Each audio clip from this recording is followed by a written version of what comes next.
Sir আমার NID card করতে দিয়েছি দীর্ঘ 2 বছর হয়ে গেল, এখনো বলতেছেন শুধু পেন্ডিং এ রয়েছে। আর কতদিন পেন্ডিং এ থাকবে আমাকে কি একটু বলবেন?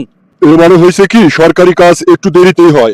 এবকের সাইন তমকের সাইন, এগুলো সাইন রেডি করতেই তো অনেক সময় লাগে। আর একটু ধৈর্য ধরুন, অবশ্যই পেয়ে যাবেন। না স্যার, মানে শুনলাম জনাব তারেক রহমানের এনআইডি কার্ড 24 ঘন্টার মতো হয়ে গেল, তো আমরা সাধারণ জনগণ কি বাড়াইতে হয়ে গেলাম নাকি?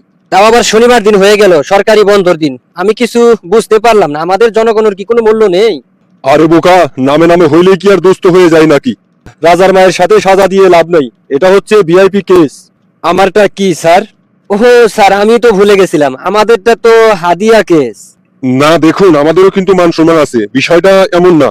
বিষয়টা হচ্ছে আপনার কাগজপাতিতে অনেক সমস্যা রয়েছে, তাই আর কি আপনারটা একটু দেরি হচ্ছে, হয়ে যাবে অতি শীঘ্রই। স্যার 2 বছর হয়ে গেল, সবই ঠিক আছে, কিন্তু শুধু আমার এনআইডি কার্ডটাই নেই।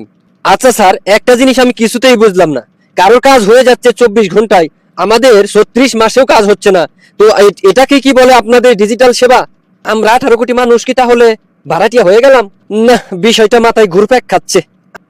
হ্যাঁ, কয় কি, জনগণ কি তাহলে আমাদের ব্যবসার গোমরটা জেনে গেল নাকি?